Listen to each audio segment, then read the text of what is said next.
Ok, bonjour chers amis, bonjour tout le monde, bonjour chers abonnés. Aujourd'hui, je vais vous parler de l'éducation au Cameroun. On se rend compte que l'éducation fait face à de nombreux défis au Cameroun. Il y a des revendications des enseignants nous ne savons pas s'il y a une volonté politique pour résoudre ce problème parce que les revendications perdurent, ça persiste. Mais on se rend compte, soit ils ne sont pas au courant, soit ils n'ont pas la volonté de gérer ce problème.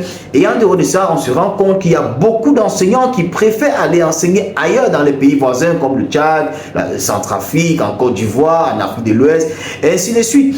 Donc cet extrait de vidéo va nous apporter certains éléments d'éclaircissement et j'ose croire que ça va nous édifier. Si vous n'avez pas encore liké, si vous n'êtes pas encore abonné sur ma page YouTube, veuillez vous abonner, veuillez liker, veuillez partager au maximum pour édifier les autres.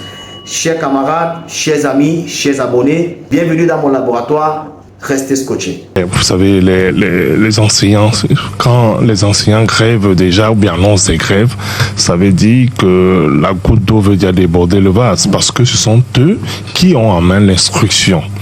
Si eux-mêmes sont maltraités comme on le voit depuis plusieurs années, vous savez, il y en a même qui ont pris, entre guillemets, la route de l'exil. Beaucoup sont au Canada, en France, etc. Et tout dernièrement encore, on a vu le ministre de la fonction publique sortir une liste et en grande majorité sont les enseignants. Donc quand on disait qu'un parent était enseignant, c'était un métier noble parce que tout le monde voulait devenir enseignant. Parce que la transmission du savoir, il n'y a rien de plus beau. Donc aujourd'hui, ils sont clochardisés, ils travaillent dans un cadre véritablement qui est pitoyable et la rémunération, il faudra rappeler, depuis les années 90 avec la dévaluation du franc CFA, la réduction de leur salaire.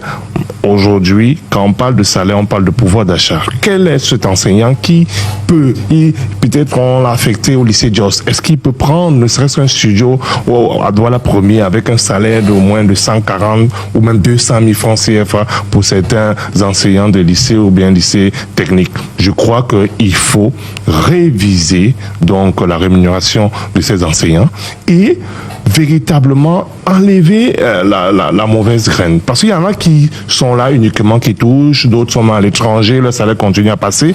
Il faut qu'on fasse l'équité. Ceux qui travaillent vraiment, qu'on valorise le salaire, qu'on augmente le salaire.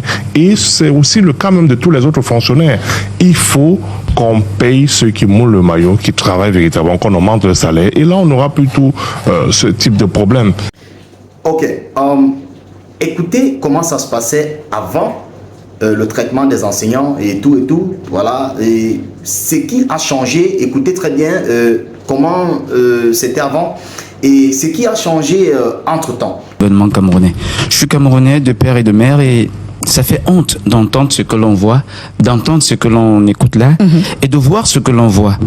Pourquoi? Parce que à la tête des ministères de l'enseignement, c'est des anciens enseignants. Et on se rend compte que eux, à l'époque, ils avaient tous les avantages liés à la fonction. Moi, depuis le basculement des années 93-94 avec la réduction de salaire parce qu'il fallait... il y avait la crise économique qui passait par là. Oui. Voyez-vous, on a réévalué le salaire de plusieurs autres fonctionnaires. Mais les enseignants sont restés au statu quo. Aujourd'hui, quel est le problème des enseignants? Ce n'est pas que le salaire. Attention, si on s'arrête au salaire, on a tout faux. Il y a même les conditions de travail. Parce que jadis, ça va nous vieillir là, il y a 30 ans, lorsque nous étions sur les bancs, nous étions à peine 40-50 dans les salles de classe. Aujourd'hui, vous avez des enseignants qui ont 80-90 enfants. À l'université, n'ouvrons même pas la page. Et il y a des conditions. Et il y a même la sécurité de ces enseignants. Les conditions de travail, ce n'est pas simplement dans la salle de classe. Vous aviez des enseignants qui n'ont pas des primes de recherche. Quand on va parler de l'enseignement, vous allez vous rendre compte qu'après les états généraux de l'enseignement au Cameroun dans les années 90, où il y a eu beaucoup de propositions qui ont été faites, rien n'a été appliqué. Alors, lorsque vous transportez tout cela, vous mettez dans d'autres pays voisins. N'allons pas en Côte d'Ivoire, c'est l'Afrique de l'Ouest. Allons au Gabon. Beaucoup d'enseignants du Cameroun quittent et vont en donner cours au Gabon. Oui. En Centrafrique, c'est pareil. Pourquoi est-ce que les meilleurs enseignants laissent le Cameroun, qui est un pays coté, pour aller dans des pays, je ne vais pas dire moins que le Cameroun, simplement parce qu'ils cherchent un meilleur être, une meilleure vie. Il est grand temps que les enseignants se disent, ça ne sert à rien d'annoncer des effets de grève et une semaine après reprendre les cours. Je pense qu'il serait de bon ton de dire que les enseignants grèvent même pour une année blanche. Et là, on va les prendre au sérieux. On a tellement clochardisé ce métier alors que quand nous étions plus jeunes, nous avions souvenance que vous demandez à un gamin ce qu'il veut faire. Il vous dit, je veux transmettre le savoir, je vais être enseignant. Je vais être maîtresse, disaient les jeunes filles. Parce qu'à l'école maternelle, elles voyaient comment l'enseignante, la maîtresse, comme on les appelle, prenait autant d'amour. Aujourd'hui, qui est-ce que l'on trouve comme enseignant? Quelle est la formation des enseignants? Qui est enseignant aujourd'hui? C'est des personnes parce qu'on a bac plus 6 ou bac plus 10 et qu'on a raté tous les concours ailleurs, on devient enseignant alors qu'on n'a même pas eu le basique pour enseigner. Ça, c'est un. De deux, on a parlé des salaires. Il vous a donné les salaires des enseignants du public. Oui. Allez dans le privé, mon Dieu. Vous verrez comment vous aviez des enseignants qui ont 40, 50 000.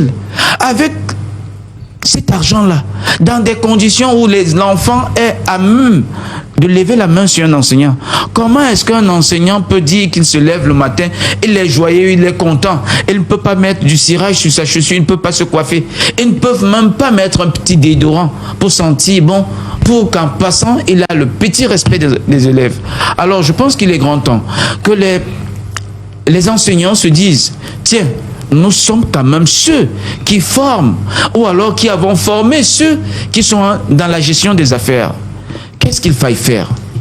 Disons-nous que les enfants sont les nôtres, mais une année blanche. Ailleurs, on a fait 2 ans, c'est pas le modèle qu'il faut copier.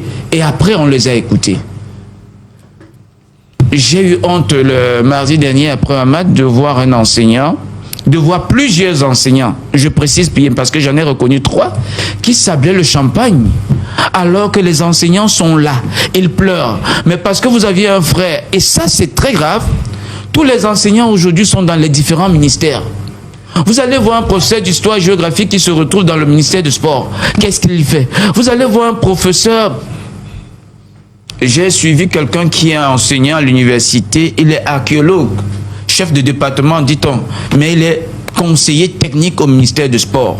De grâce, ces enseignants, qu'ils rentrent dans leur salle de classe, enseigner, et que l'on laisse ceux qui peuvent, parce que si ça ne change pas, pourquoi? Parce que les ministres sont mal conseillés. Ils sont conseillés par des personnes qui n'ont pas qualité. Au ministère de l'enseignement, vous allez voir qui est comme conseiller. Des personnes qui n'ont jamais été enseignants, qui ne connaissent pas les véritables problèmes des enseignants.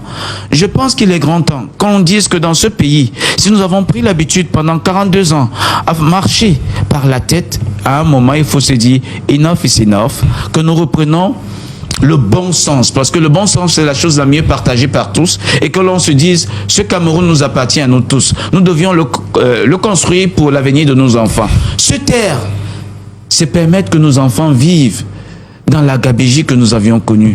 Alors, mettons-nous tous main dans la main, écoutons ceux qui se plaignent et demandons à l'État, tous ensemble, de dire, s'il vous plaît, écoutez, comprenez et trouvez des solutions, que d'aller corrompre les personnes qui sont des syndicats afin qu'ils lèvent le mot d'ordre.